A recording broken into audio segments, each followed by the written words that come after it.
신약성경 401쪽 요한계시록 3장 7절부터 13절의 말씀, 요한계시록 3장 7절부터 13절입니다. 교독하겠습니다. 필라델피아 교회의 사자에게 편지하라. 거룩하고 진실하사 다윗의 열쇠를 가지시니 곧 열면 닫을 사람이 없고 닫으면 열 사람이 없는 그가 이르시되, 볼지어다 내가 내 앞에 열린 문을 두었으되 능히 닫을 사람이 없으리라. 내가 내 행위를 아노니 내가 작은 능력을 가지고서도 내 말을 지키며 내 이름을 배반하지 아니하였도다. 보라, 사탄의 회당 곧 자칭 유대인이라 하나 그렇지 아니하고 거짓말하는 자들 중에서 며칠 내게 주어 그들로 와서 내 발 앞에 절하게 하고 내가 너를 사랑하는 줄을 알게 하리라. 내가 나의 인내의 말씀을 지켰은즉 내가 또한 너를 지켜 시험의 때를 면하게 하리니 이는 장차 온 세상에 임하여 땅에 거하는 자들을 시험할 때라. 내가 속히 오리니 내가 가진 것을 굳게 잡아 아무도 내 면류관을 빼앗지 못하게 하라. 이기는 자는 내 하나님 성전의 기둥이 되게 하리니 그가 결코 다시 나가지 아니하리라. 내가 하나님의 이름과 하나님의 성 곧 하늘에서 내 하나님께로부터 내려오는 새 예루살렘의 이름과 나의 새 이름을 그 위에 기록하리라. 함께 읽습니다. 귀 있는 자는 성령이 교회들에게 하시는 말씀을 들을지어다. 아멘. 오늘 새벽에도 주님의 보좌 앞으로 나오신 성도님들에게 하나님의 은혜와 평강이 함께 하시기를 축원드립니다. 또 오늘 함께 하신 성도님들 주님의 이름으로 축복합니다. 오늘 요한계시록 3장 중반부 함께 살펴보겠습니다. 요한계시록은 예수 그리스도의 계시입니다. 예수 그리스도로 통한 계시이며 예수 그리스도에 대한 계시입니다.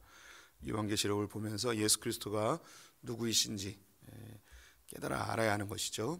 요한계시록에서 보여주는 예수님은 구름 타고 다시 오시는 예수님이십니다. 재림하시는 예수님에 대한 이야기입니다. 사도 요한이 밤모섬에 유배되었을 때에 어느 주일날 큰 나팔 소리와 같은 것을 듣게 됩니다. 고개를 돌아보니 예수님이 계셨고 예수님은 7별과 7촛대를 오른손에 잡고 계셨습니다. 예수님께서는 두루마리에 자신이 지금 요한이 본 것과 그리고 지금 있는 일 그리고 장차 될 일에 대하여서 기록하여 7교회에 보내라고 명령을 하십니다. 이 요한계시록은 이 세 가지의 내용이 담겨 있습니다. 사도 요한이 본 것 그리고 지금 있는 일 그리고 장차 될 일에 대한 이 세 가지의 내용이 담겨 있습니다. 사도 요한이 본 것이 무엇인가? 예수 그리스도가 오른손으로 7별과 7촛대를 붙잡고 계신 그 장면을 보았죠. 7촛대는 7교회를 상징하고 7별은 7교회를 인도하고 보호하고 성장시키는 하나님의 사자, 성령님을 표현할 수도 있고 천사라고도 표현할 수 있는 하나님의 사자들입니다. 즉 교회를 예수 그리스도가 장중에 붙들고 계신 그 장면을 본 것이죠. 그래서 예수님이 친히 이 교회를 세우셨고 보호하시고 인도하셔서 완성해 나가심을 보여줍니다. 지금 있는 일, 이것은 이 7교회가 어떤 상태에 있는지를 보여주고 있습니다. 이 7교회는 역사 속에 있는 모든 교회를 포함하고 있고 또 우리 성도들 한 분 한 분의 신앙 상태 또 지역마다 세워진 개 교회들의 상태를 보여주고 있습니다. 이 교회를 그럼 장차 앞으로 하나님께서 어떻게 이 교회를 완성해 나가실 것인가, 그것이 요한계시록의 나머지 부분이죠. 우리는 7교회 중에 4개의 교회를 보았습니다. 첫 번째 에베소 교회부터 시작을 했는데요. 에베소 교회는 칭찬을 많이 받은 교회였지만 처음 사랑을 잃어버렸습니다. 구원의 감격, 내가 죄인이라는 사실을 잃어버린 그런 전통적인 교회, 비난과 판단과 정죄만 있는 그런 교회의 모습을 나타내고 있습니다. 두 번째는 서문화 교회입니다. 서문화 교회는 핍박 중에 있는 교회였지만 그들이 죽도록 충성할 것을 예수님께서 권면을 하시죠. 세 번째는 버가모 교회였습니다. 이 교회는 말씀이 없는 교회였습니다. 말씀으로 분별되지 못하고 이 땅의 것들을 쫓아가는 우상 숭배와 음란함을 쫓아가는 그런 교회가 되었습니다. 그래서 말씀의 기준이 없으면 이 세상에서 이야기하는 것에 교회가 그리고 성도들이 쉽게 쫓아갈 수 있음을 보여주죠. 네 번째로 두아디라 교회인데 이 교회는 이세벨의 미혹에 빠져버렸습니다. 즉 우상 숭배와 음란함에 빠졌는데 이것은 교회들이 갖고 있는, 우리가 또 성도들이 갖고 있는 하나님 외에 다른 우상을 섬기는 모든 것들을 포함하고 있습니다. 그래서 물질이나 기복주의, 은사주의, 우리가 하나님을 이용하여서 내가 정작 원하고 바라는 것들을 얻고자 하는 우리의 그 우상 숭배의 마음을 두아디라 교회가 가지고 있죠. 그리고 지난번에 본 것이 이제 사대교회인데요. 사대교회는 겉으로 보기에는 살아있는 교회 같았지만 실제로는 죽은 교회였습니다. 생명이 없는 교회, 성령이 없는 교회였습니다. 이것은 오늘날로 이야기하면 다른 사람들에게 많이 칭찬을 받고 괜찮은 교회라고 평가받고 있지만 실제로는 죽은 것 같은 명목상의 그리스도인들로 모여있는 그런 교회라 하겠습니다. 오늘 함께 볼 것은 빌라델피아 교회인데요. 빌라델피아 교회에 대해서 예수님을 묘사한 것이 7절 말씀을 보시면 빌라델피아 교회의 사자에게 편지하라. 거룩하고 진실하사 다윗의 열쇠를 가지시니 곧 열면 닫을 사람이 없고 닫으면 열 사람이 없는 그가 이르시되. 빌라델피아에게 묘사되어진 예수님은 다윗의 열쇠를 갖고 있는 분입니다. 이 다윗의 열쇠라 함은 다윗은 왕입니다. 왕의 열쇠, 왕궁의 열쇠를 갖고 있는 분이죠. 그럼 이 왕궁이 어떤 것인가? 그것은 12절에 답이 나와 있습니다. 그것은 바로 새 예루살렘입니다. 새 예루살렘으로 들어가는 열쇠를 가지신 분, 다시 말해 영원한 천국, 영원한 구원의 열쇠가 되어지시는 분, 열면 닫을 사람이 없고 닫으면 열 사람이 없는 그 권세를 가지신 분, 구원의 주체자, 구원의 실체이신 예수 그리스도를 보여주고 있습니다. 이 빌라델피아 교회는 바로 이 영원한 천국에 들어가는 그 내용을 담고 있는 교회이죠. 이 교회는 책망할 것이 없었습니다. 바로 칭찬으로 들어가는데요. 8절에 보시면 볼지어다 내가 내 앞에 열린 문을 두었으되 능히 닫을 사람이 없으리라. 내가 내 행위를 아노니 네가 작은 능력을 가지고서도 내 말을 지키며 내 이름을 배반하지 아니하였도다. 이 빌라델피아 교회는 작은 능력을 가지고 있었습니다. 에베소 교회처럼 큰 교회도 아니었고 큰 사역을 하지도 못하였고 또 칭찬을 받을 만한 어떤 대단한 큰 업적과 사역을 한 것도 아닙니다. 아주 작은 능력을 가지고 있는 교회이죠. 그런데 이 교회가 책망할 것이 없고 칭찬을 받는데 그것이 바로 내 이름을 배반하지 아니하였다는 것입니다. 하나님의 말씀을 끝까지 잘 지켰다고 하는데요. 유사한 말씀이 하나 더 있습니다. 10절을 보시면 내가 나의 인내의 말씀을 가졌은즉 내가 또한 너를 지켜 시험의 때를 면하게 하리니 이는 장차 온 세상에 임하여 땅에 거하는 자들을 시험할 때라. 이 빌라델피아 교회는 예수 그리스도의 말씀 중에 특별히 인내의 말씀을 지켰다고 합니다. 우리 성도들에게 하나님의 말씀이 어떻게 다가오시나요? 어떤 분들은 위로의 말씀으로 다가오는 분들도 있을 것입니다. 어떤 분들은 힘이 없을 때 힘을 주는 능력의 말씀으로 다가오기도 할 거고요. 어떤 분들에게는 하나님의 말씀이 나를 사랑하는 음성으로 들릴 수도 있을 것입니다. 그런데 이 빌라델피아 교회에게는 이 하나님의 말씀이 인내의 말씀으로 묘사되고 있습니다. 우리 성도님들 혹시 작은 교회 다녀보셨나요? 불과 성도들이 10명 미만 되는 그런 작은 교회를 섬겨보신 분들이 우리 가운데 있을 수도 있습니다. 저는 목회자다 보니까 주변에 많은 목사님들을 만나게 되고 또 그분들의 삶을 또 옆에서 가까이 지켜보게 되죠. 근데 우리 노회에도 한 100여 개 교회가 있는데 이 100여 개 교회 중에 한 70%, 60%, 70%는 다 미자립 교회입니다. 미자립 교회는 목사님의 사례를 교회에서 제공해 주지 못하는 아주 열악한 교회들이죠. 10명 미만의 교회들이 대부분이고, 어떤 목사님들은 그냥 가족과 함께 예배를 드리고 있는 교회들도 많이 있습니다.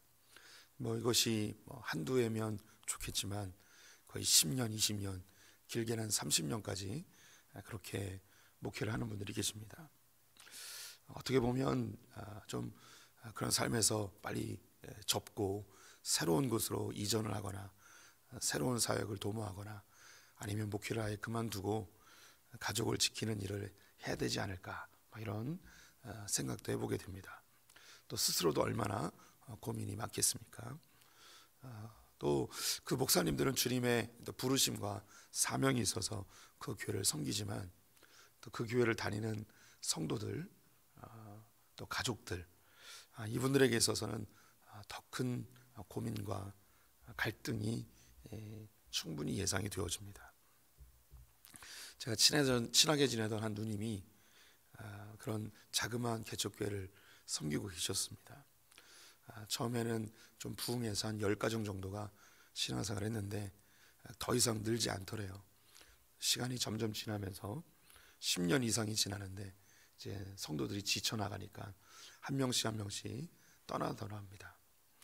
이 누님도 그 교회를 떠나고 싶은데 자기가 떠나면 다 떠나는 거예요. 가족밖에 안 남는 거예요. 그래서 목사님이 너무 불쌍하고 자기마저 떠나면 어떻게 하나, 이런 고민이 계속되었다고 합니다. 그런데 그런 작은 교회에서 더 이상 신앙생활이가 너무 어려워서 목사님께 올해까지만 하고 떠나겠습니다 라고 말씀을 드렸는데, 그 목사님이 오히려 기뻐하시더래요. 왜 기뻐하셨냐면 그 누님 가정이 안 떠나서 목회를 계속 하고 있었대요. 이것도 참 웃기고 좀 마음 씁쓸한 거죠. 그 목사님은 그 누님 가정을 하나님께서 주신 것으로 알고 끝까지 충성하겠다 이야기하고, 또 그 누님은 그 목사님 불쌍해서 끝까지 교회에 남아있고, 결국은 그렇게 해서 교회가 사라졌다고 이야기를 들었습니다. 이게 인내죠, 인내. 하나님 주신 양이니까 이 마지막 양떼가 떠나기 전까지 교회를 지키겠노라고, 힘들고 어려워도 참겠노라고, 그 목사님의 그 인내가 보입니다. 또 그 누님은 목사님을 사랑하는 마음으로 끝까지 함께 하겠다는 그런 다짐이 있었지만 견디다 마지막에 고백을 하였는데, 너무 기도하면서 고백을 했는데 그렇게 헤어지면서 교회가 사라지며 그 마음의 상처가 아닌 오히려 좋은 이 마침표를 찍었다라는 그런 이야기를 듣게 되었습니다. 이 빌라델피아 교회는 작은 능력을 갖고 있었습니다. 할 수 있는 것도 별로 없고, 또 가지고 있는 재산도 없고, 또 주어진 상황에서 이 빌라델피아 교회가 할 수 있는 그런 형편도 아니었습니다. 이 교회는 어쩌면 그 생존 자체가 목적이었을 수도 있죠. 그런데 성경은 이 일에 대해서 너희가 인내의 말씀을 잘 지켰다, 네가 환난의 때에 너희를 면하게 할 것이다 라고 약속을 해 주십니다. 이 빌라델피아 교회가 이렇게 성장하지 못하고 부흥하지 못했던 중요한 이유 중에 한 가지가 9절에 나와 있습니다. 보라, 사탄의 회당 곧 자칭 유대인이라 하나 그렇지 아니하고 거짓말하는 자들 중에서 몇을 내게 주어 그들로 와서 내 발 앞에서 절하게 하고 내가 너를 사랑하는 줄을 알게 하리라. 이 빌라델피아 교회가 힘들게 사역했던 원인이 있었는데, 이것은 유대인들 때문이었습니다. 그들을 사탄의 회당이다라고 이야기합니다. 그리고 거짓말하는 자다라고 이야기하죠. 당시 로마가 다스리고 있었던 이 지역에서 유대교는 로마의 보호를 받았습니다. 다른 지역의 종교들은 우상 숭배로 다 전환이 되었는데, 유대인들만큼은 황제 숭배를 하지 않아도 되는 그런 특권을 얻게 되었습니다. 왜냐하면 유대인들이 너무 극렬하게 황제 숭배를 거절했기 때문입니다. 그래서 유대인들만큼은 자체적으로 종교를 인정해 주는 일이 발생한 것이죠. 그런데 이 기독교가 처음 나왔을 때는 로마가 볼 때는 유대교의 한 분패 정도로만 생각을 했습니다. 하지만 유대교는 기독교가 점점 늘어나자 그들을 고발합니다. 이들은 유대교가 아니고 황제 숭배를 하지 않습니다. 그래서 로마에 의하여 기독교가 큰 박해를 당하게 되는 단초를 마련하게 되어졌죠. 그래서 빌라델피아 교회에 황제 숭배가 아주 강하게 존재하는 지역이었기 때문에 교회가 성장하는 데 큰 장애물이 되었던 것이죠. 이것은 우리 성도님들의 신앙의 과정 속에서 그런 환경에 있는 분들이 있습니다. 부모님이 너무 신앙생활하는 것을 방해하는 분들도 있습니다. 남편이 그럴 수도 있습니다. 핍박과는 또 다른 그런 억압이 있을 수 있죠. 교회를 마음대로 가지 못하는, 남편을 챙겨야 되고 자녀를 챙겨야 되는, 또 때로는 생업에 의해서 교회를 마음껏 섬기지 못하는 그런 상황에 놓여 있는 분들이 있습니다. 또 직업 때문에 여러 출장이나 또 너무나 바쁜 일상 속에서 교회를 마음껏 섬기지 못하는, 그래서 늘 하나님 앞에 죄책감과 또 스스로 하나님을 온전히 섬기지 못한다는 그런 만족감 없는 그런 신앙생활하는 분들이 우리 가운데 있을 수 있습니다. 때로는 육체의 연약함으로 교회를 섬기지 못하는 분들도 있습니다. 질병으로 인하여 혹은 사고로 인해서 육체가 온전치 못하여 하나님을 온전히 섬기지 못하는 그런 안타까운 분들도 우리 가운데 있겠죠. 그런 성도들에 대해서, 또 때로는 그 작은 교회에 대해서 주님이 말씀하십니다. 네가 작은 능력을 가지고 있지만 내 말을 지키고 내 이름을 배반하지 아니하였으니 참 잘했다. 이런 작은 능력을 가지고도 포기하지 않고 믿음을 끝까지 붙드는 이 사람들에 대해서 제가 10절을 읽었는데 다시 한번 말씀드리면 10절 후반부에 또한 너를 지켜 시험의 때를 면하게 하리니 이는 장차 온 세상에 임하여 땅에 거하는 자들을 시험할 때라.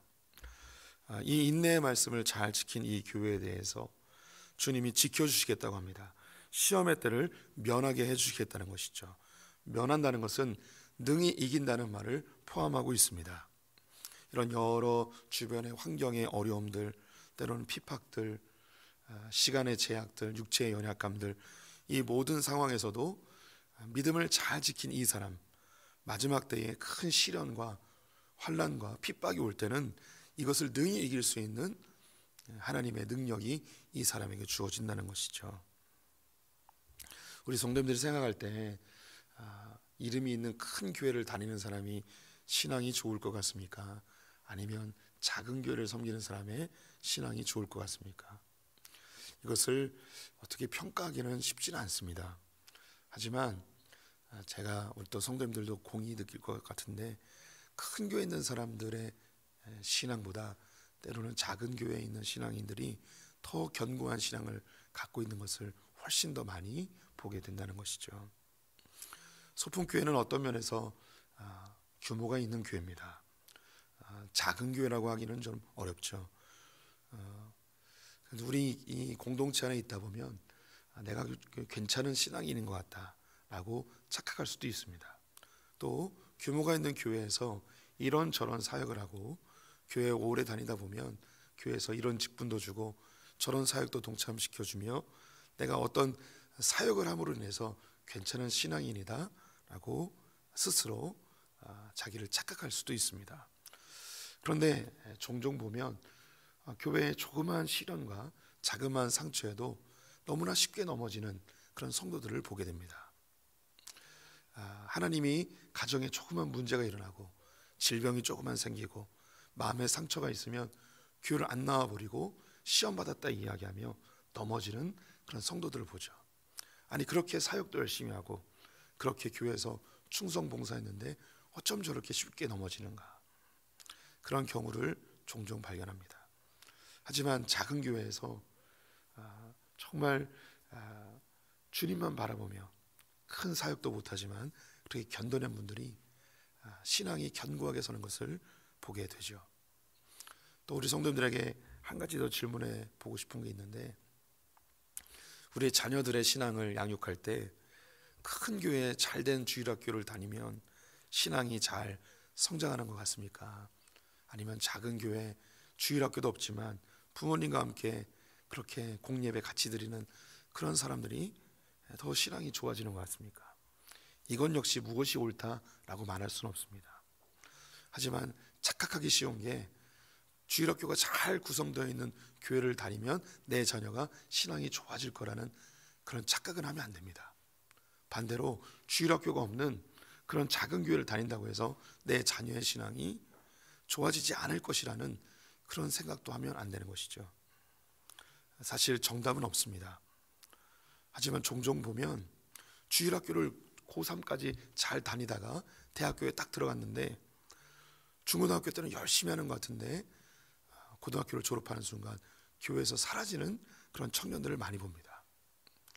그의 신앙이 뭔가 의구심이 들 때가 있죠.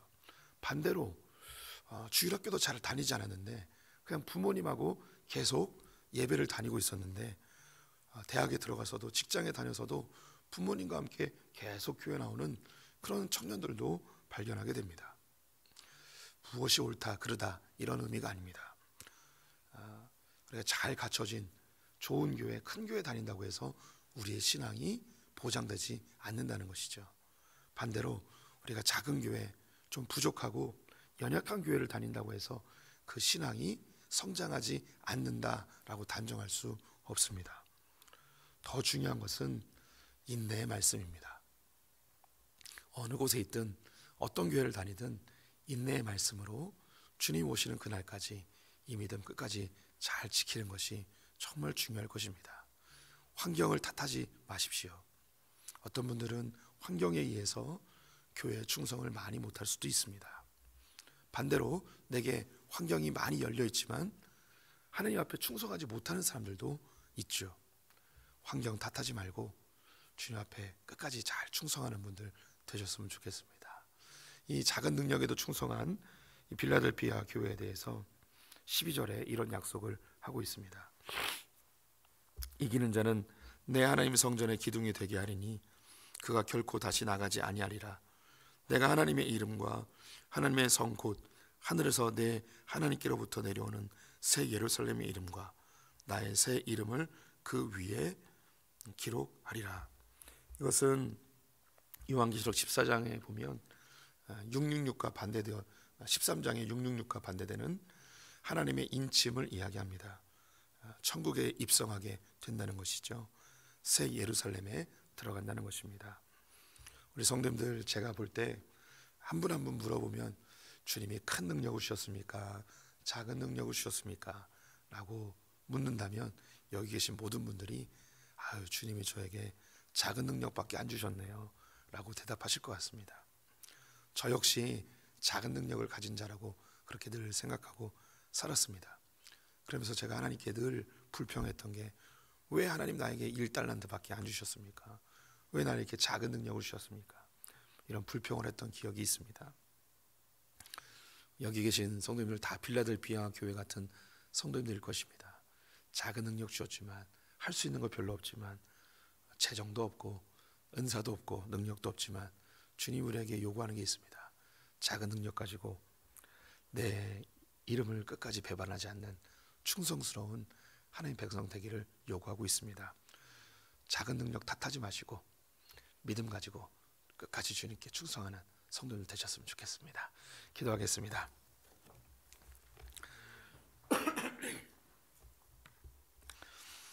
하나님, 이 물질주의로 가득한 세상에서 큰 교회, 큰 능력, 큰 은사, 큰 믿음, 이런 큰 것들만 추구하는 이 세상의 흐름 속에 때로는 우리의 작은 능력과 작은 믿음이 나를 위축시키고